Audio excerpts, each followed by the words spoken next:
my hand, casting lines till they gone. Crickets chirping, beef frogs humming the bass. Got hooks in the water, dreams in this space. Reel it back slow, feel the tug pull hard. Backwater, Georgia, fishing stars in the yard. Sunset gold is painting the flow. Crank that line, let the country trap blow.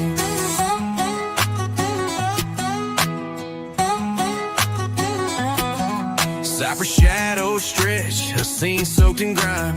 Moving that bobber like it's keeping through time. Bass jumps wild, a fighting outlaw streak. Georgia's waters talking, hear the river peak. Lantern glow, flicker, fireflies on high. Sip on the stillness, the moon's my alibi. Bait. Welcome, kayak anglers. You are tuning into the Paddle and Fin Podcast Network, kayak fishing's best network of shows, with great hosts covering all things kayak fishing, bringing you special guests covering topics such as shore fishing, river trips, gear reviews, angler profiles, tournament news, and more. Sit back, relax, let's do this. And let's do this. And welcome to the Real Backwaters podcast. Man, tonight's going to be a jam up session. We've got a man, an angler, a school teacher, all the way from Northeast Texas. We're going to talk about crappie fishing tonight. We're going to pick his brain and how we can get some of these crappie in our freezer, in our frying pan, and even in our coolers to take home to other people, right? So stay tuned and we'll get him right onto the show.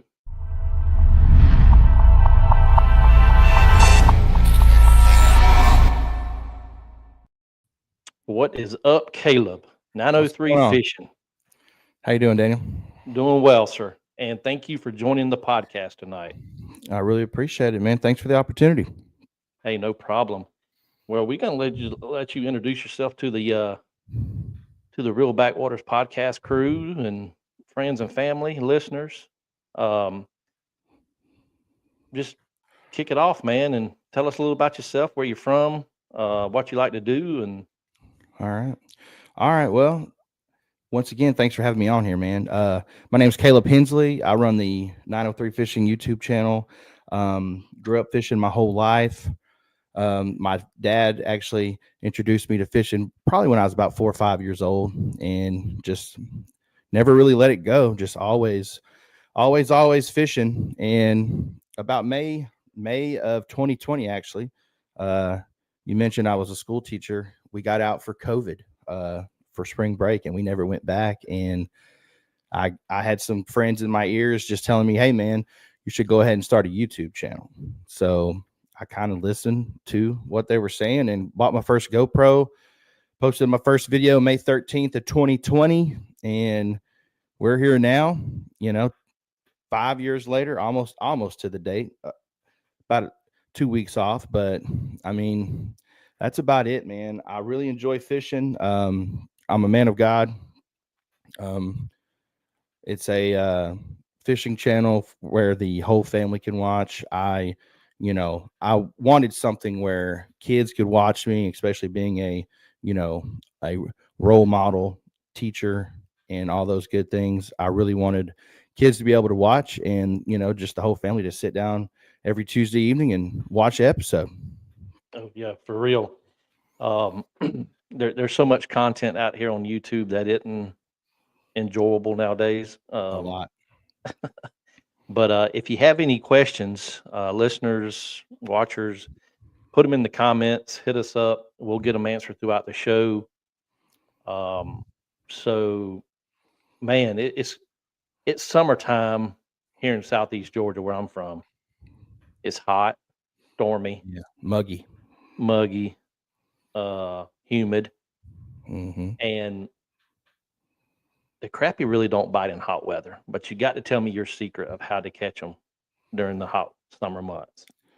Well, I mean, right now I'm focusing under docks. Okay. I know a lot of lakes. I didn't know this till probably, 2 or 3 years ago, but a lot of lakes here in Texas don't even have docks. And most of the lakes around here in my way, they have docks. But I know Sam Rayburn, about 2 hours south of me, doesn't even. It's a core lake, so you cannot build docks on there. But right now, I'm mainly focusing under docks, shooting a jig. Some people have never heard of dock shooting, and it is where you literally get you a 6-foot rod, kind of flimsy. I use ACC crappie sticks, but you're going to hold that jig with one hand and then kind of pinch that line off the spool, and you simultaneously just let go. And what that does is slingshot that jig.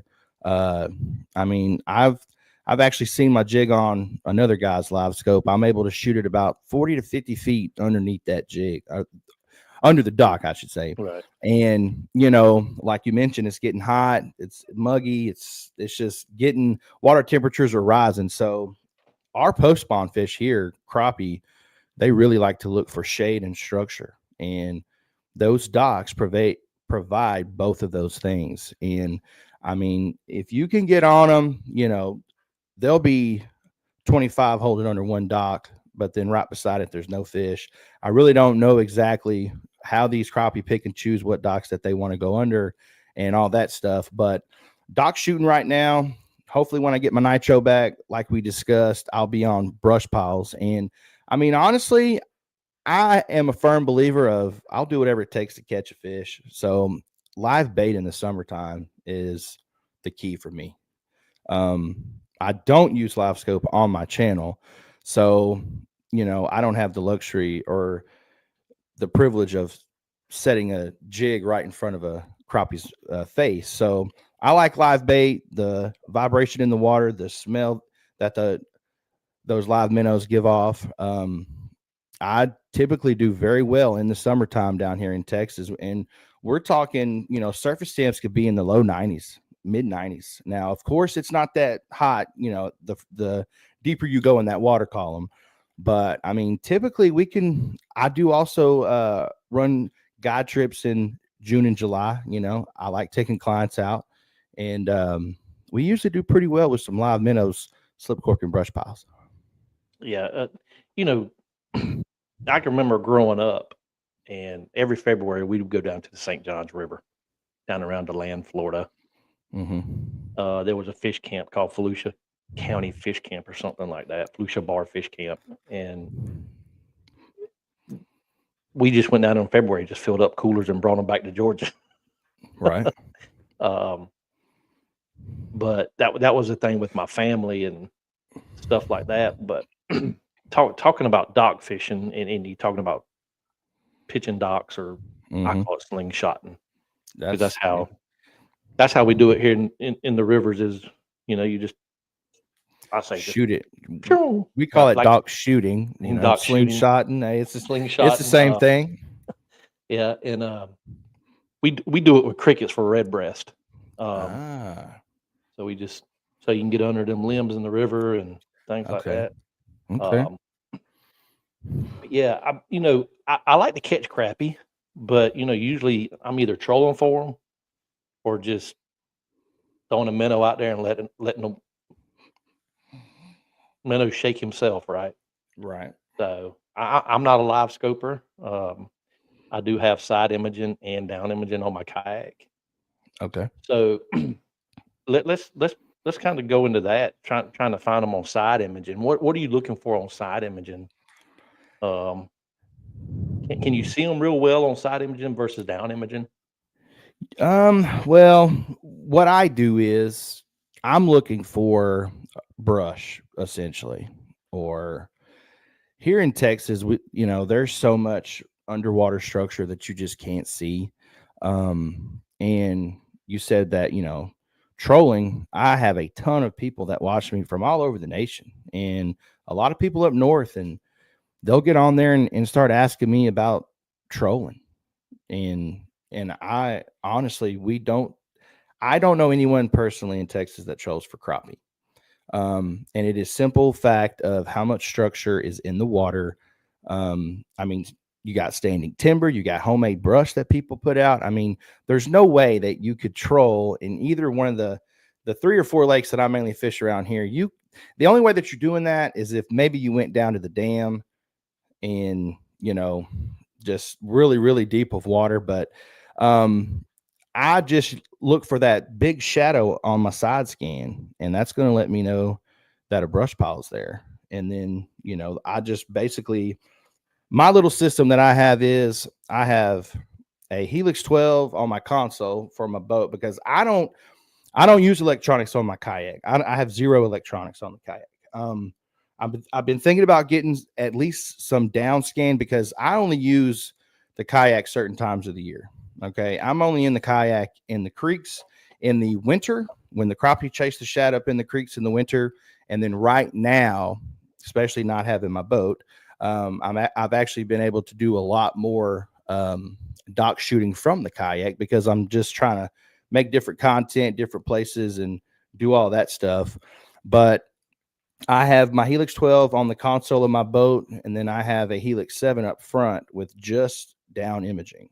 So what I do is I find the brush with the side imaging on the Helix 12 at the console, mark it, throw my buoy marker out, and then pop the trolling motor down with the trolling motor, with the transducer on my trolling motor for my down scan, and go over it. And then I look at down scan and see.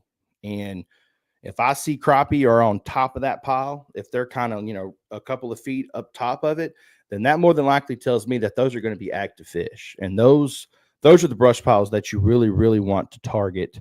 You want to catch those active fish, especially, you know, summertime, man. I mean, the bite could be going from daylight to 9 o'clock and then shut off, and then, you know, might turn on a little bit later in the day or whatever. But I just try to look for those active fish in the summertime. Yeah, man, it's down. You know, we've had a couple comments over here. People talking about electronics, or they're terrible with electronics. Like electronics is hard to use if you aren't used to them and reading them and getting them Right. tuned in just Oh, for right. sure. But yeah, I use you know, a lot of people ask me, well, you fish kayak bass tournaments. Why aren't you in a live scoping or whatever forward facing sonar? We'll just put it out there. Yeah. I said, look, I can use my side imaging as about as best as some of them boys can use that forward facing sonar. Because I know what bass look like on side imaging. I know what a log looks like. I know what a brush pile looks like. Right. Stuff like that. So yeah, so we were talking about brush piles, and we have a question over here from Southeast Indiana Outdoors, Southwest, excuse me. It says, how deep are the brush piles you're fishing this time of year? How deep are you usually fishing these brush piles this time of year? Usually anywhere from 12 to 25 feet deep. I mean, I know that's kind of a big water column right there, or a shallow to deep, but I put out a video last summer, and basically everyone thinks these crappie go shallow or deep in the summer, and it's not always the case. I think that depends on a few factors. It depends on the average depth of your lake that you're fishing, is the biggest factor. But, you know, it just depends on where the structure is. There's been plenty of times where I'll go out there in the summer and I'm fishing 15 feet of water. Brush pile comes up to 8 feet, you know, and these pound and a half, almost 2 pound crappie are just sitting 8 foot deep, and the surface temp's 90 degrees. It may be a little harder to get them to bite. You may have to run that minnow across their face a couple times to actually get them to commit. But anywhere from 12 to 20, 25 feet deep is basically where I stay in the summertime. And I mean, there could just be crappie everywhere. Doesn't mean they'll all bite. I've had to, you know, try 2 or 3, 4 brush piles. I know there's fish there. That, to me, that's the one of the most aggravating things in the summer, is seeing these crappie on the brush. You know they're there. You go over them with the down scan, and, you know, you get to fishing. You're like, man, is my buoy off? Was I not paying attention earlier? Like, what's going on here? So you run back by those fish, and sure enough, there's a clump of fish there, and they won't move. Like, they will not react to anything. And that is when you just simply have to go off and you know, it might be the 4th, 5th, 6th pile that you hit where you actually start catching fish. So it really just depends, man. Summer is, the bite can be great one day, the next day it's terrible, and then it could be good again. Summer crappie fishing it can be frustrating, but rewarding at the same time. Oh yeah, for sure. That's like any fishing though. You're gonna get your heart broke at some point in time during your fishing career, right? For or sure. during a day of fishing. So we've got another question for you from Jerry Hudson. Okay. He says, "What is the trick to catching more crappie on a jig?"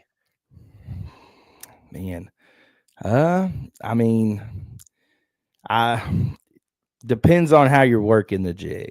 I do a lot of slip corking with the jig, especially in the creeks in the winter, and even coming out of the winter into pre-spawn.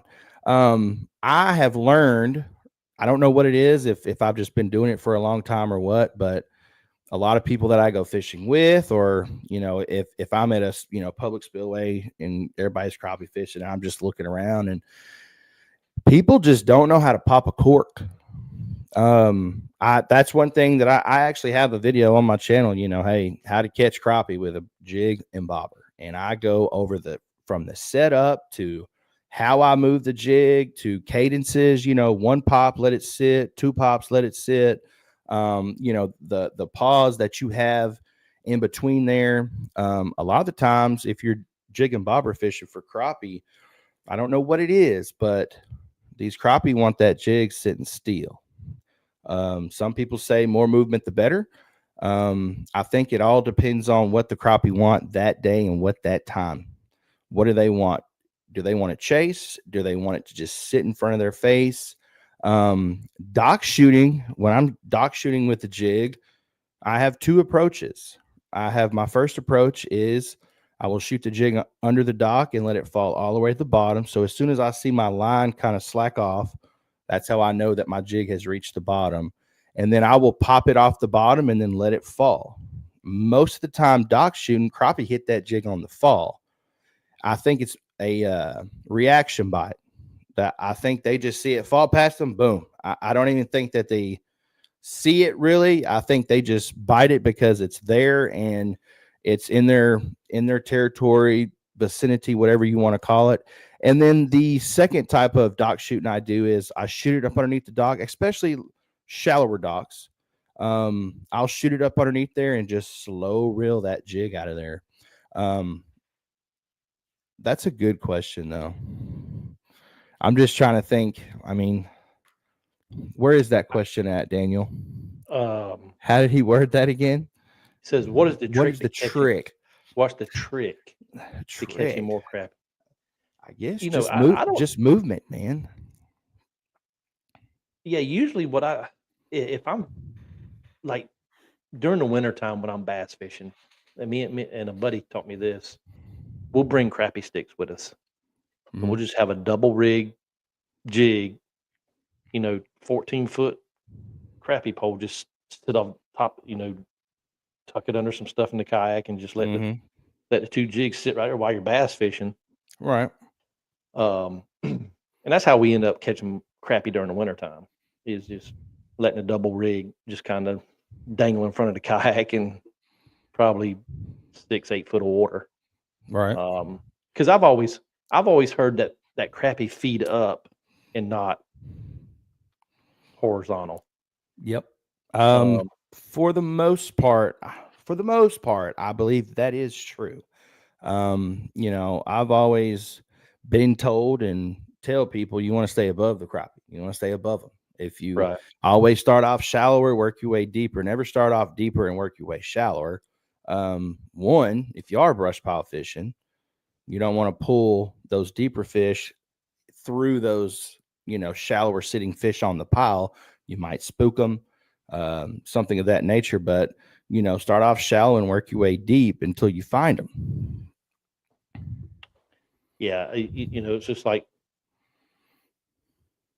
I think somebody said this on a podcast a while back, is like pulling Fred through the school of kids, right? We snatch Fred through the school. Right. Everybody's wondering, what the hell happened to Fred, right? Yeah, you'll see him. Yeah, you'll see them. You'll see them like you'll see the whole school on down imaging just kind of go crazy. Yeah. So we got another question for you, Caleb, from Johnny Bennett. He says, "How long do you fish a spot if they're not biting?" That's a question I get asked a lot on my videos. I think it depends on where I'm fishing. If I know there's fish there, I'll give it 15 minutes, 15, 20 minutes. If I know that there's fish, for an example, we just talked about, brush pile fishing. If I know there's fish there and I know those fish are sitting 8 foot deep, I'll set that minnow at 7.5. If I know I'm running that bait across them and they're just not active, I'm going to move pretty quick. More along the lines of those 15-minute range. If I'm in the creeks in the kayak with no electronics, I mean, we're talking, you're basically in there blind. If I'm fishing a bend, I fish a lot of bends in the creek in the kayak. Good place for crappie to be.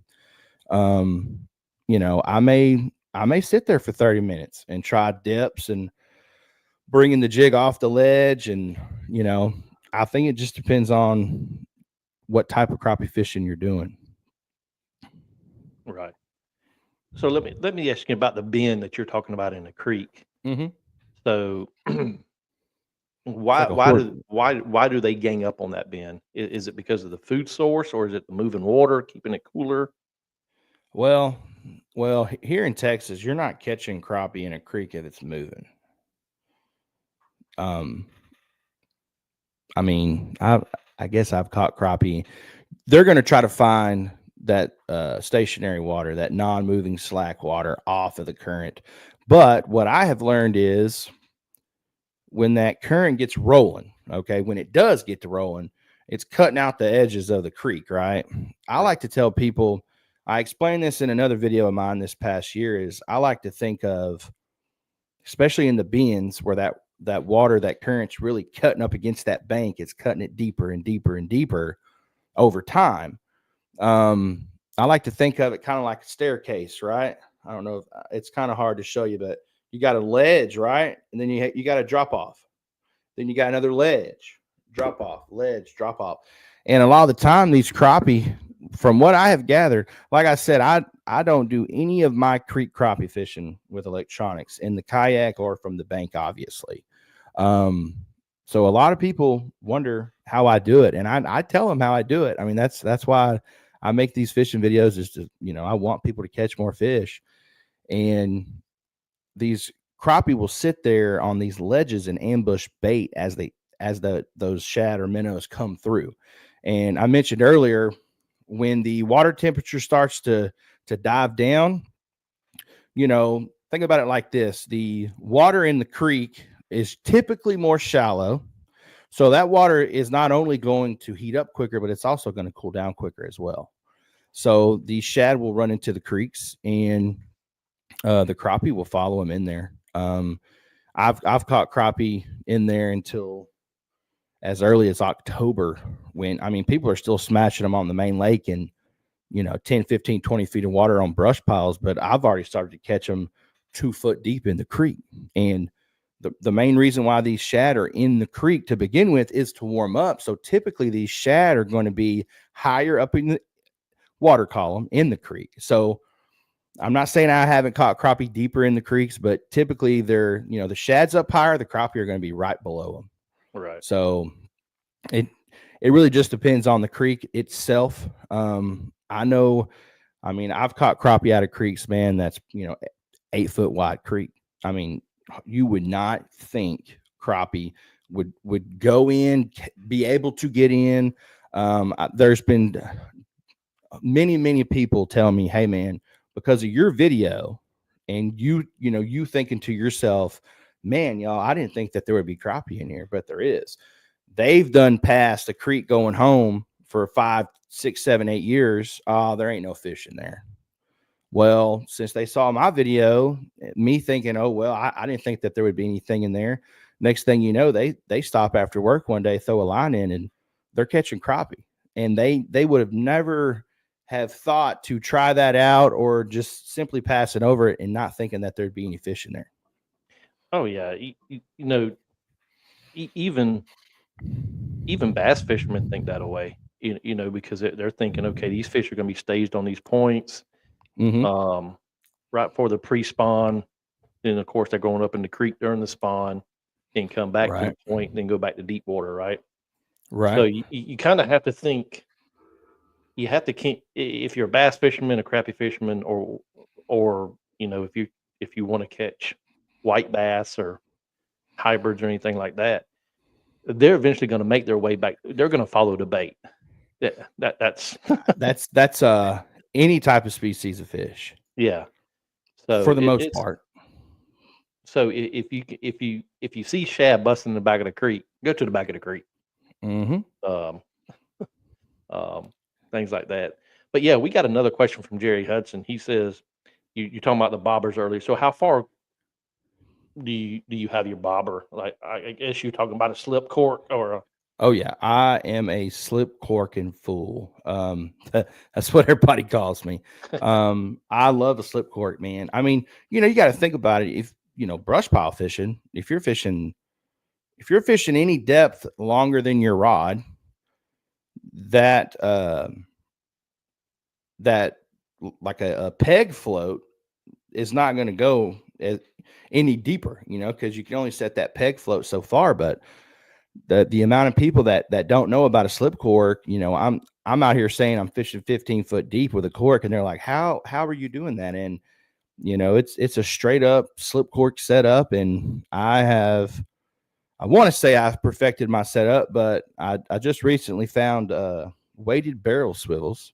So I have taken the split shots off of my setup, and now I'm using the weighted barrel swivel. So I have the swivel and the weight in one instead of a regular barrel swivel and then the split shots on it. But as far as how deep I'm fishing, in the creeks, man, like I said, I will catch these crappie a foot deep from the bank, kayak. It's not always a foot. I think it just depends, once again, on the creek, what creek you're fishing.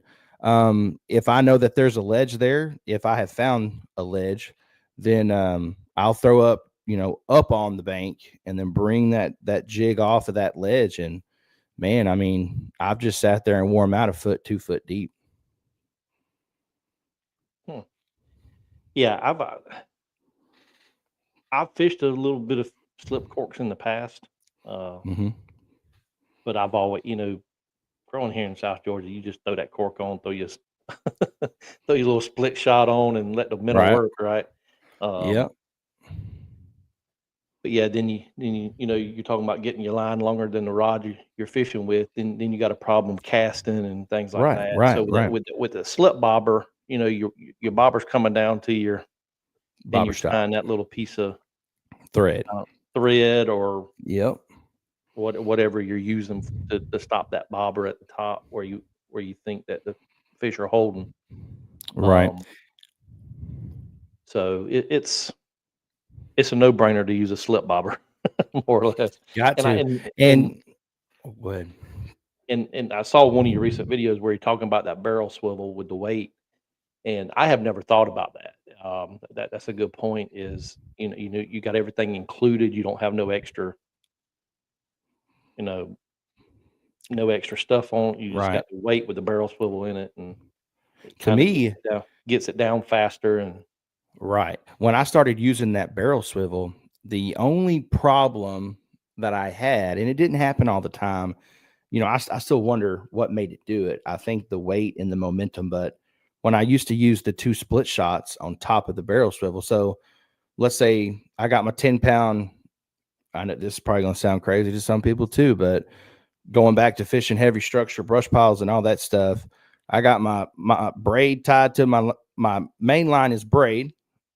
Then I have the barrel swivel on that. Of course, I have the slip cork, the bead, and the bobber stop and all that, but I have my braid tied to my barrel swivel, and then I have a mono leader tied to the other end of the barrel swivel. Well, before the barrel swivel, I'd use those 2 split shots up above the leader, the swivel, And every now and then, if I, cast it out or whatever, my leader line would just, wrap around those split shots. And it didn't happen all the time, but when it did happen, it was one of those things where, oh gosh, I gotta cut off this leader and retie my leader, because you'd be spending 5-10 minutes, trying to get it undone, untangled, but I could just, re-rig a leader in 2 minutes if I want to. But that's another thing that I did notice with using that weighted barrel swivel. It just kind of makes it more sleek. Those split shots aren't in the way, and I really like it. I can't remember who put me onto those. It wasn't my idea. I'm not going to give myself credit for that, because that would not be the truth. I think I just had probably a subscriber, a fan of the channel. He just sent me a message, said, "Hey man, I love your slip cork setup, but I had the problem with the leader wrapping up in the split shots. I started using these, and they're actually saltwater barrel swivels is right what they're really called." And I've been to the ocean one time, saltwater fishing. It's probably going to be the last time I go, but that's a whole nother story right there. But I just, that barrel swivel really, it really does it well. And I tell you what, they're honestly pretty expensive on Amazon. I mean, you get like a 10-pack for like $12. I mean, that's over $1 a piece. But the guy that makes my soft plastics, I've designed my own crappie jigs and Slab City jigs who makes them for me. He has his own, bait shop and all that stuff, and he pours his jig heads. And he told me one day, he said, "Hey man, I think we can make those weighted barrel swivels for you." And here, hold on, I got a pack right here. 1 second. All right. So these right here are actually ones that he made. I don't know if I can. It's kind of crazy. You gotta, like, these are actually handmade right here, hand poured, I guess you could say. You got the swivel, and then this is a 1/4 ounce. I use 2 weights. If I'm main lake brush pile fishing, then I'm going to use the 1/4 ounce to get that minnow down there quick, so I'm not sitting there. People don't like to see a minnow falling for 8 seconds. Right. And then I have the 1/8 ounce right here. So he actually makes these now, and I have put on a lot of people using these right here, because like I said, I started using them, and it's just because I have the audience that watches. They want to know where I get them from. And right. I mean, so what's his website right again? And I'll put it up on the screen, Caleb. Oh, it's slabcityjigs.com. So slabcityjigs.com. Like I said, I got my signature series on there. He actually, Coulter's a good buddy of mine. Shout out to Coulter, man. He's a good fella. This whole YouTube thing, you meet a lot of people. You meet some bad people. Coulter has actually been with me since I had, I want to say, about 2,500 subscribers. We're talking 2021, early 2021 vibes here. I got over 116,000 right now. So he has been with me from the start. But there's a code, I guess, 903 will save you 10% over there. I mean, he's got everything I use: the PC Fun Reels, the Thump Nets, Thump Gel, ACC Crappies. I have helped him get everything into his store, because we just help each other out. We both want to see each other succeed. And that's right. He just opened up a bait shop. I mean, in Central Texas, there's not a bait shop within an hour radius around him. And he wanted to, go off into this. I mean, it's opening a business. I mean, it's not something small. It's not, so he wanted to do this, so I supported him, and I'm pretty, as far as I know, everything's going pretty smooth over there. So, Well, good. So we got a few more questions we're going to hit through here, Caleb. all right. Cooper Claycomb says, "How heavy a rod? How heavy is your rod?" Like, It's a great question, man. I don't want to lie. I'm over here right now looking. I mean, look, guys, I've been using these ACC crappie sticks rods for, about 4.5 years now. And I just don't, I hate to say it, but I just don't look at those things anymore. But that's a great question. And I'm about to tell you here in 1 second. So I use an 8-foot rod a lot while I'm slip corking. And why don't it say here? I know it says it. And I have all of my rods in my storage unit. So I don't have any rods here with me to be able to look at the rod. It's crazy. I thought it would say on the website. I'm on the website right now. I mean, these ACC crappie sticks, they're light, they're durable. I'd say they're anywhere, just the rod itself. We're not talking about, with a reel on there. 1 second, real quick. I have a couple of rods here. Let's see. So this is, I don't have the tip on here, but this is a 6-foot 2-piece right here. And the rod itself, just the rod, is 3.4 ounces. It's the action is medium fast. And this would be the rod. Like I said, I don't have a tip on this one, but this would be the rod that I dock shoot with right here, the 6-footer. It's the 2-piece rod allows you to really flex that rod and, grip it and shoot, able to really pull back on it and get, some good distance while, shooting that jig. But yeah, this 6-footer right here, 3.4 ounces, just the rod itself. Like I said, I don't have much over here. What rod is this? It's a 1-piece.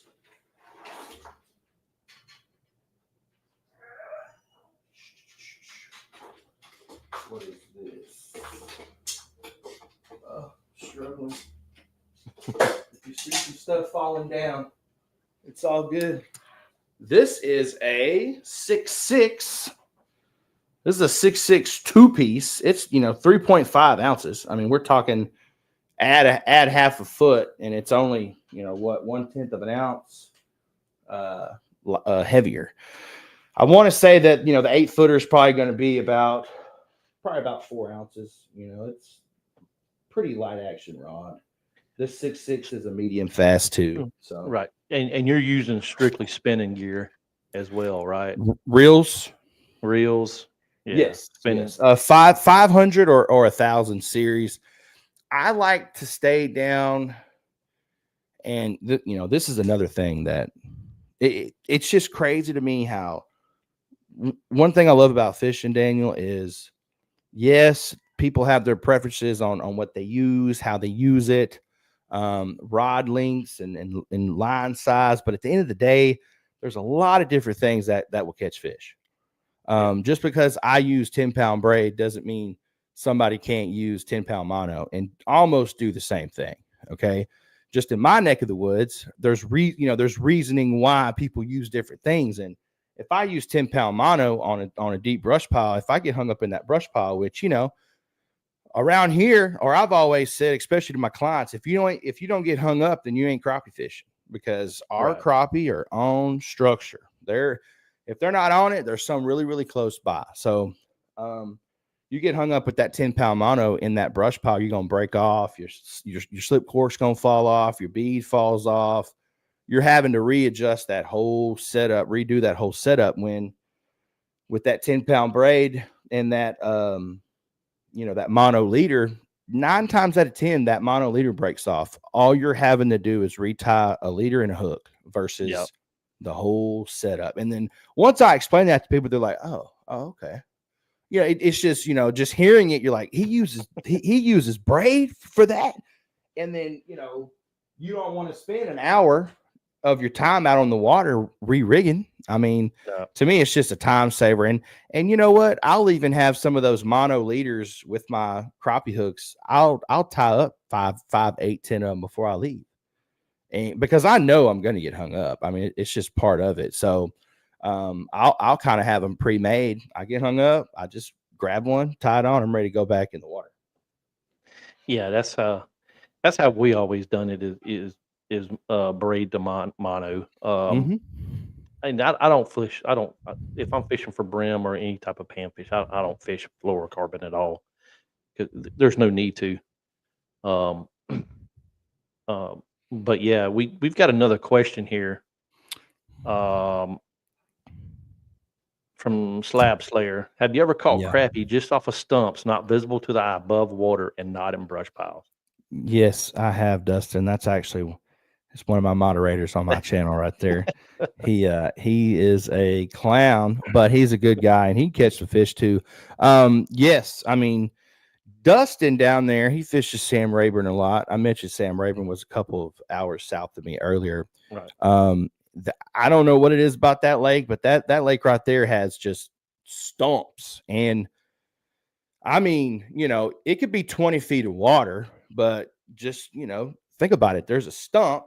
I mean, we're talking what, 4 or 5 feet wide or in, diameter. And that sucker comes up, just old flooded woods or forest that got, when they flooded the lake and these stumps come up, they can only come up 4, 5, 6 feet tall. But I know I went down there and fished with him a couple years ago, and all we fished, I'm used to fishing brush. So, homemade brush or whatever may Christmas trees may come up 10, 12, 14 foot. So we're fishing in 20 feet of water, but we're fishing 15 feet deep because that stump don't come up very tall. And I'm talking about crappie, man, they will get on those stumps and I think they just use that stump just to ambush bait. They'll hide on this side. Here comes a ball of bait. They'll come out and get it. And just, I mean, those crappie do love them some stumps. Oh yeah. It's like fishing cypress trees down here in the South. We have some. And I've been trying to get some buddies to go wade fishing with me. I love it. You mean for crappie or in general? Just in general. Just go wade fishing. I do wade. I wade for crappie too. I've been doing that for about, I think this was my 3rd year to actually really, really, wade fishing for spawning crappie, man. It has quickly become one of my favorite ways to catch them. I mean, it's, you using a long pole to vertical jig with, you think you could feel the thump when you have 10, 15, 20 feet of line out. You think you can feel that thump on that sensitive tip of that rod. Just imagine having 10, 12 inches of line out. You stick it off in that bush and then that buckbrush tree. Yeah. And I mean, those big 1.5 pound, 2 pound crappie, man, they almost take the pole out of your hand. I mean, they're protecting beds, garden fry, whatever they got to do to get it out of there.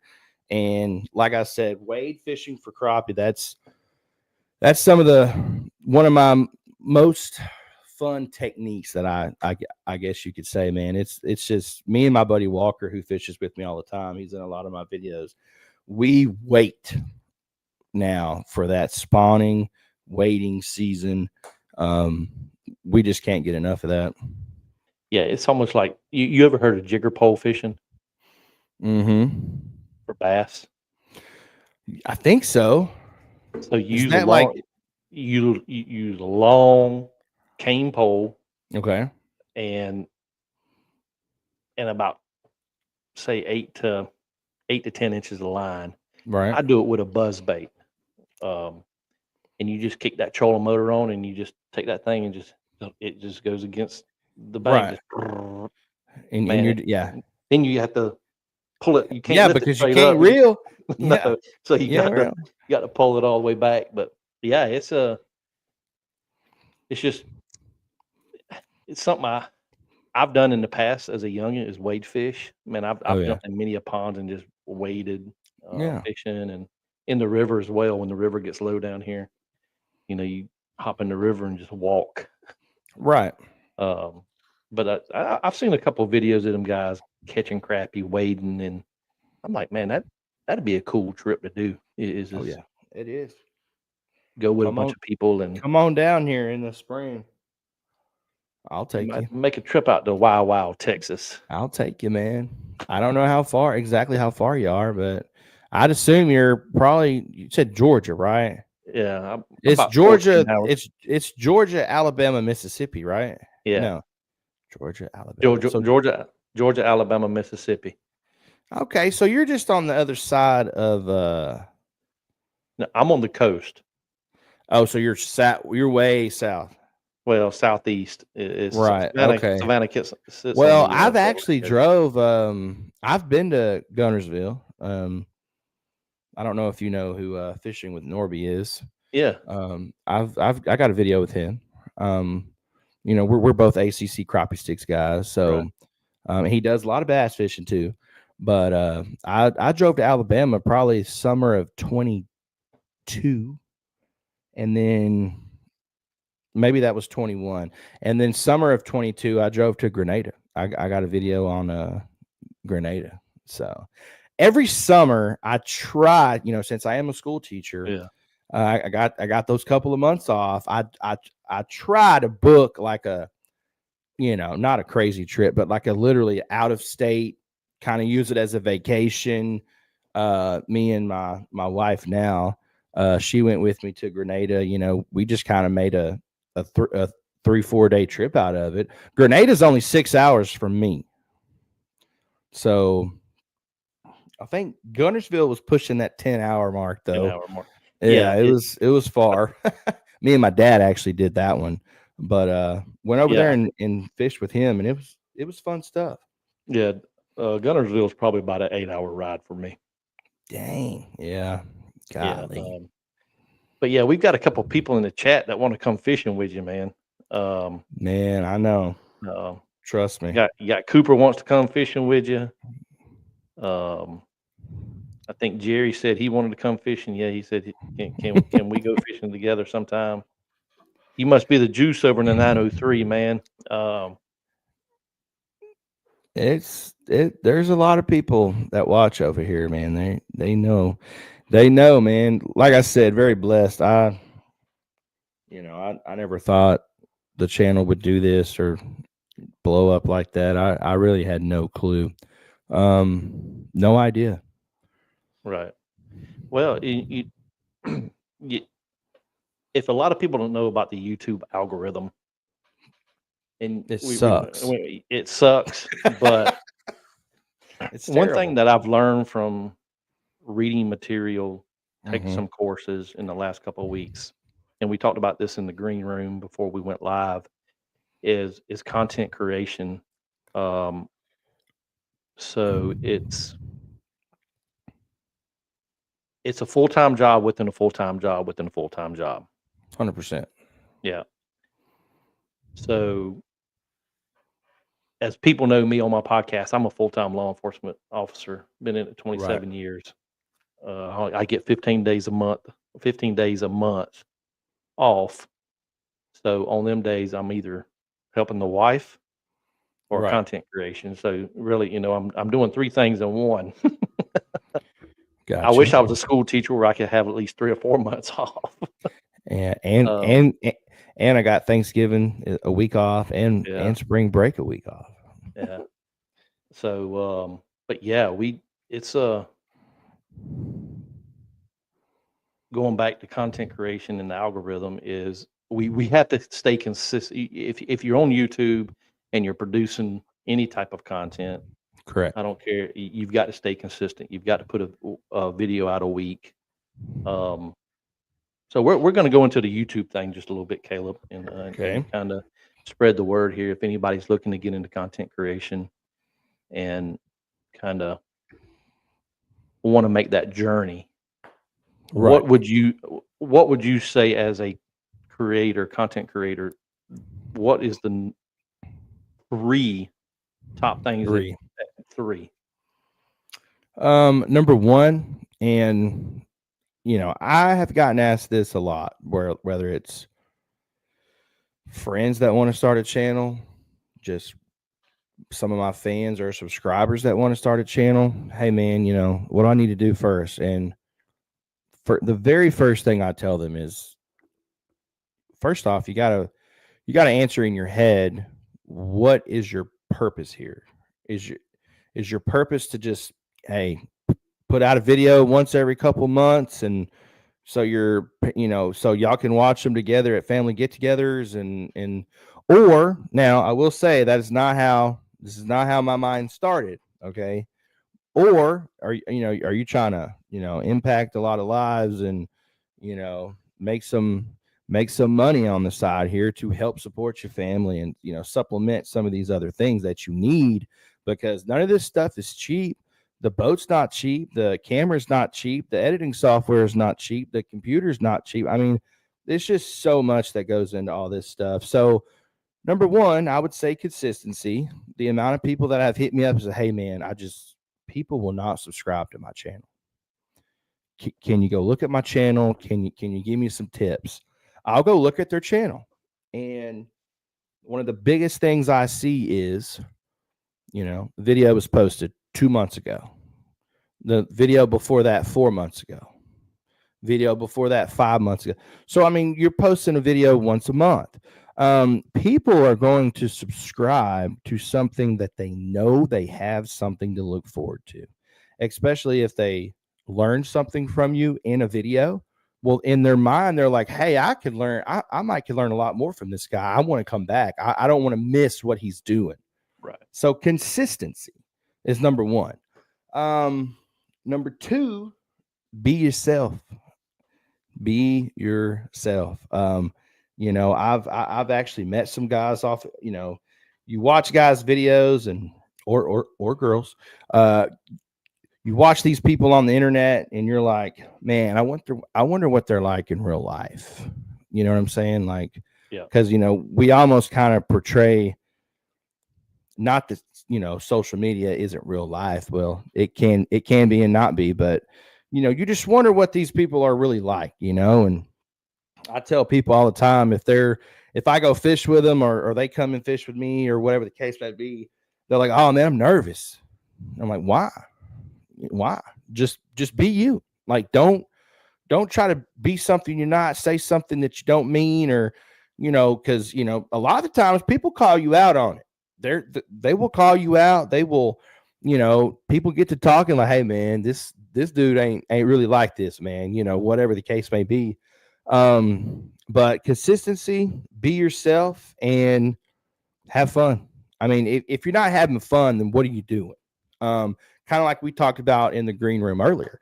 The day, I haven't gotten to this point, and I hope I don't. I'm not going to say that there hadn't been times where it was close, but if I feel like, we mentioned, this is a job within a job within a job, but if I get to the point where I am, so stressed about making a video, or can't talk in front of the camera because I'm worried I'm going to mess up or say something I shouldn't say, or somebody's always looking at me the wrong way or something, then, if you're not having fun, then there's really no point in doing it. So that's it. Consistency, be yourself, and have fun. Well, I'm going to add one more to that. Okay. And I'm going to add one more to that. Is if you're going to start a YouTube, and Sean Connell, if you don't know him, Think Media, he's a starter of Think Media. I've read his YouTube book. I actually got to sit it on the desk right here. Is one thing I learned from him is choose one platform to work on. If you're going to start a YouTube channel, concentrate on YouTube. Yeah, that's tough. Until you get that built where you want it built. Right. Then TikTok, Instagram, Facebook. Right. Yeah. I mean, hey, as you see, hold on, it's opposite for me. Yeah. As you see, I am on everything. But you're right. You are right. I hopped on the TikTok train way later. I mean, a couple years ago, back in, I think it was 2018, 19, 2020. That's those people that hopped on TikTok then, they're the ones that got that, kind of like the fishermen of YouTube. Yeah. When it first started, those are the guys that, they just been doing it so long. They have an audience. People are going to watch. It doesn't matter what they do. It don't matter if they shift gears and start hiking mountains, man. Like, people are going to watch them do whatever that they're going to do. But I did get to the point where, I thought, okay, I have a video. I posted my video on YouTube. Now I got to post a short to TikTok, Instagram, Facebook, and I got to do all this in 10 minutes. And then I got to the point I was like, no, hold up. Maybe I really have started to, I still post a couple of shorts here or there, but I don't stress myself about it. I don't. What I try to do with TikTok, Facebook, and Instagram, I use those platforms to send them to YouTube.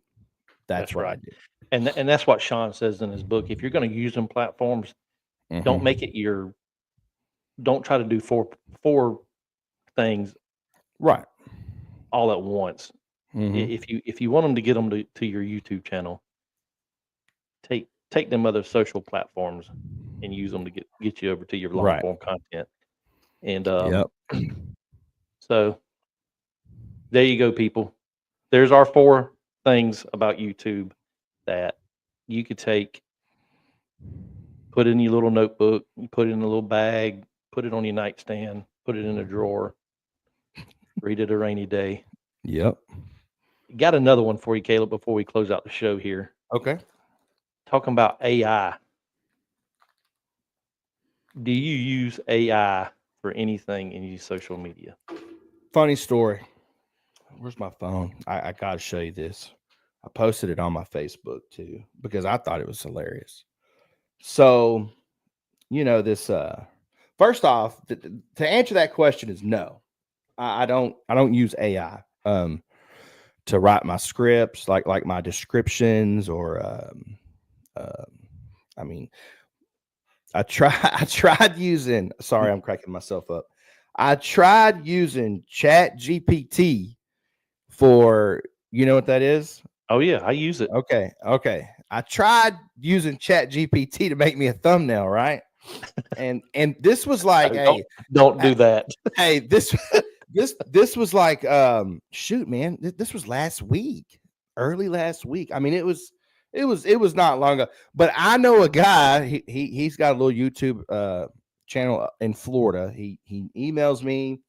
He shouts me out in his videos. He said he caught his first crappie ever because of me. And I saw one of his thumbnails, and I was like, dude, that looks really good. I was like, I may need to get you to make me a couple thumbnails. And he's like, hold up. I didn't do it. And I was like, what do you mean you didn't do it?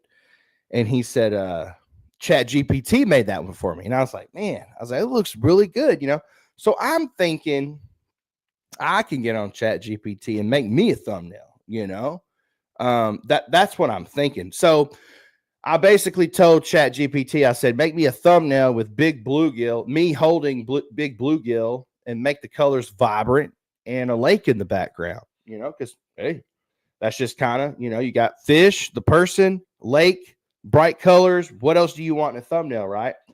And then this is the AI thing said, send me a picture, something I can relate to or help me out. This is the picture I sent right there. I don't know if it'll focus or not, but that's the one that I sent. Okay. That's me holding some big bluegill. Right. This is what it sent back. Who's that? Who is that dude? That's not me. No, he don't. Look, hold on. That's the one I sent it. Like, I get it. I get it. Hey, you can do a little Photoshop. Just take your head off your original photo and put it on that. Man, I mean, look at that. I don't know who that is, but Look how he's holding the fish. 903 fishing on the shirt like that and the hat. I Yeah. mean, it just cracked me up. But to answer that question, no, I don't. I'm trying to figure out how to answer this without I mean, I kind of want to do it. I want to do the work. I want to write my own description. I'm not saying it can't be used and there's not anything wrong with using it. But you know, a lot of people get those AI programs or whatever to write the words on the screen for you. They're, you know, the shorts and stuff. Yeah. I mean, there's nothing wrong with that. I mean, I don't see that being, you know, because nowadays people are on their phone when they're not supposed to be on their phone. So they don't want it to be loud, but they still want to understand and read what's going on the screen. Right. So the subtitles and all that stuff's there. I mean, I get that. But as far as, you know, I mean, I'm sitting here trying to think of, besides a thumbnail or besides, you know, hey, Chat GPT, you know, write me a description of, you know, this video I'm about to send you. I mean, I'm just sitting here trying to think, how else could we use it for titling your YouTube video? Maybe. So I put a lot of stuff in there for, you know, when I ask it to write me a title for my video, I put everything that's in the video, try to say, okay, this is what's in the video. You know, I'm fishing from a kayak. I'm fishing a pond. I'm catching brim. I'm using a Z-Man micro finesse bait. Right. So it kind of takes all that information and compiles it into it gives you two different choices. And then I say, okay, well, I need this word in this one, this word in this one. Right. So that's how I come up with my title. As far as the description goes, you know, I try to use what's in the title, the words that's in the title into what you're asking AI to do for you. And so it comes up with the description. So I kind of go in there and tweak it because some things just don't sound like me talking or typing. And then I include all my hashtags that I need to include in my description and things because AI is not going to put the hashtags in there for you. Right. But yeah, that's how, you know, in the question was from Johnny Bennett, is AI good or bad for podcasters? Really,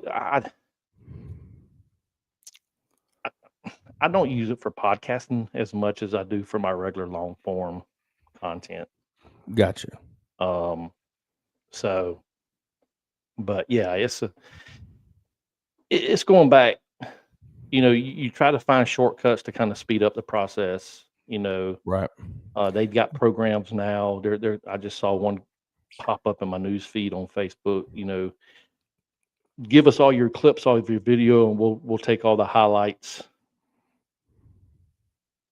We'll take all the highlights out the clip, but it never ends up right anyway. I said, well, you know, I can edit a video in an hour. I can have a good video going on in an hour. Right. So, but yeah, it's all about being yourself. You know, you can act. We could talk about SEO. You know, hashtags, and we could do that. I'm saying that's something that a lot of people just, if I say that to anybody that doesn't do YouTube, they're like, what are you talking about? You know? Right. So, I mean, all that has a lot to do with getting your videos in the right place, right spot, you know, tags, title, description, all those things. But yeah. So, yeah, man, we've been going for 1 hour and 5 minutes. Oh yeah. Yeah. So we've had a lot of good questions in the chat. Thank you from everybody who's joined the chat, who's commented, who's asked questions. If you arrived late and didn't catch the whole episode, you can go back on Caleb's channel and watch it. You can go back on my channel and watch it. It'll be up on Spotify, all your podcast listening tomorrow. Awesome. So you can head over to Spotify and find me at The Real Backwaters, Apple as well, iHeart as well. What else is out there? Crap load of stuff. If you didn't catch the beginning of the show, I am associated with the Paddle and Fin Network. You can catch our shows throughout the week. There's about 5 hosts that we have that do shows throughout the week. So head over and watch them. Caleb, man, thank you for joining the show. I've learned a little bit, but I'm gonna have to go watch some videos to learn a little bit more.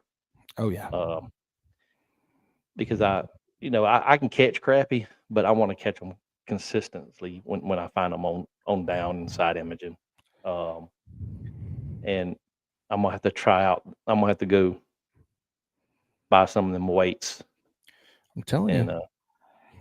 And get me some of them and try. But I'm gonna close out the show. Caleb, where can they find you on all your socials? Shout out for me. 903 Fishing on all social media platforms: Instagram, Facebook, TikTok, YouTube. Yeah, just type in 903 Fishing. There are several fake pages that are popping up on Facebook, but on Facebook and Instagram, I'm the only one with the blue check. I'm meta verified. So you see that blue check, then it's legit. There it is. Don't fall for the cheaters. Oh yeah. Yeah, they're stealing content, man, yeah, and making money on it. Yeah, I know Lojo lost his channel and finally got it back, and that's crazy, things like that. So, but yeah, thank y'all for joining us on the Real Backwaters tonight. We will be on in next 2 weeks. We do every other week on the show. Okay. Just because of my work schedule. So, thank you once again, Caleb. I'm gonna shoot you back out to the green room, close out the show, and I'll bring you back. Yes, sir. Show, sounds good. All righty. Hey, and thank you for joining us once again on the Real Backwaters podcast. Great information Caleb brought to us about crappie fishing. If you haven't gone over, make sure you like his channel. Watch some of his content. He's got some great content over there as well. But once again, thank you for joining us. As always, like, subscribe, comment. Go over to Caleb's channel and leave him a comment as well. And we will catch y'all in 2 weeks. So enjoy the rest of your evening. Go catch some baseball on TV. The Braves and the Phillies were rained out tonight. So, of course, they're playing a doubleheader tomorrow. So, once again, thank you for joining the Real Backwaters. Thank you for tuning in to the Paddle and Fin Podcast Network. We hope you enjoyed the show. Don't forget, for future shows, like, follow, share, and hit that subscribe button. Make sure you check out our individual channels and accounts too. Want to be a guest on one of our shows and talk of adventures, gear, or products? Contact us. Thank you for watching the new